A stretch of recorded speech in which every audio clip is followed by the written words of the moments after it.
comes the boom. How are you not dead? I have no idea.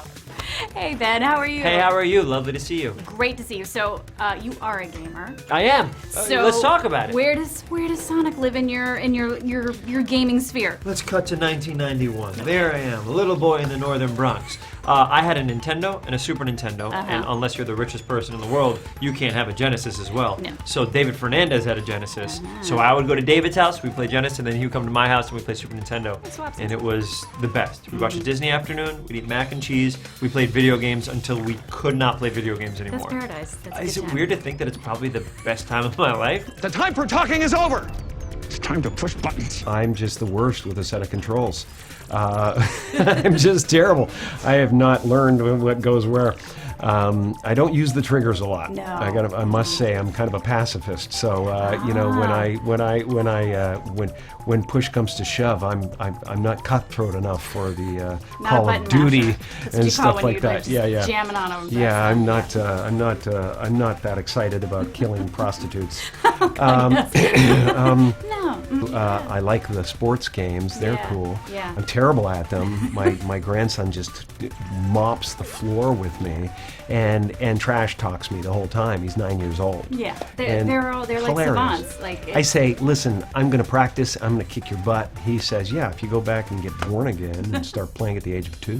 And I'm like, who are you? owned by a small child. Totally yes. owned. But Yes. the amazing thing is that I've twisted it in my own mind in a way that makes me a winner.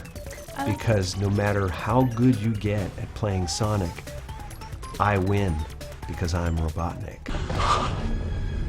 I was not expecting that.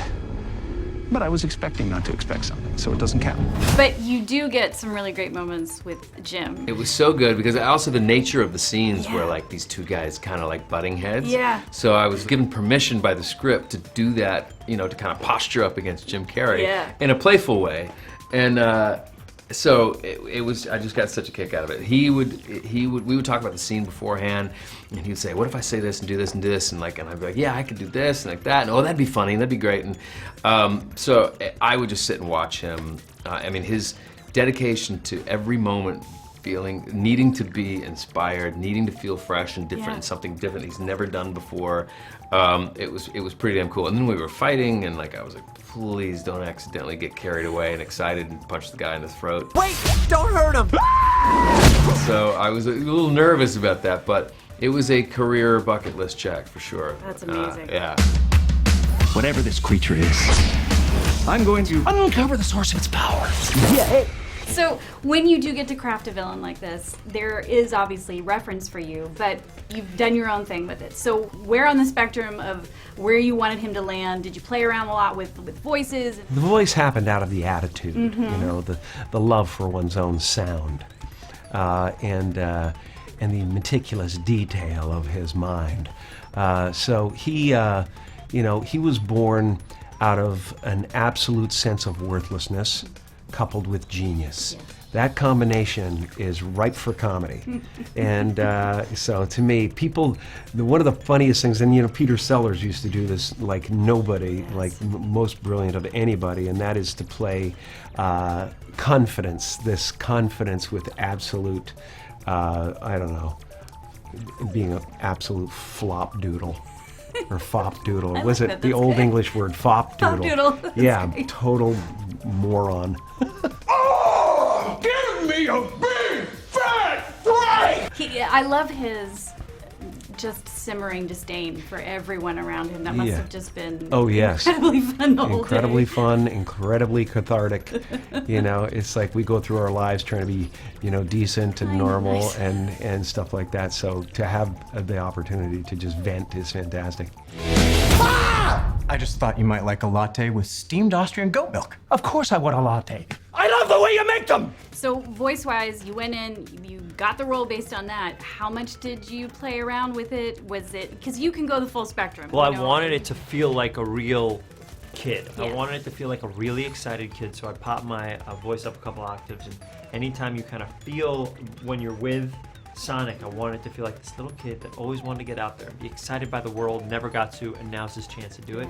So if you see it, it just happens to be a hedgehog. It happens to be this iconic character, but you have the feeling of that little kid, so when kids are watching it, they can see themselves in it a little bit. I am living my best life on Earth. Ow! Okay, so you have played a droid in Star Wars. Droid. You are Sonic, which is, video game royalty. NBD. You're Modek's son. What's on your list? Who do you want to voice? Anything, voice or anything? I Well, really we'll want to. say- If we're we'll talking do to both. We'll do sci-fi, both. sci-fi is very adjacent to comic books, and we know this, you and I. Yes. I mean, Plastic Man is something I've wanted to do for a long You would time. be so perfect. I love it so much, and those old comics are amazing. But even the cartoons, they get so funny and Yeah. absurd. That is a property I'd love to play with. All right. And then voice-wise, is there anything that you're like? Try to knock off all the blues. Name a blue character. I'll be a Smurf. I'll be Mega Man. Give Whatever me your blue Cookie character. Monster that you like, give Oh, me like Cookie. Yeah, I'll there you probably go. play it like that. Is that fine? And then yum yum yum, but all the cookies don't go inside. They I go like it. out. That's perfect. That's Okay. good. All right. Are you coming? Yes. Road trip? Whoop whoop!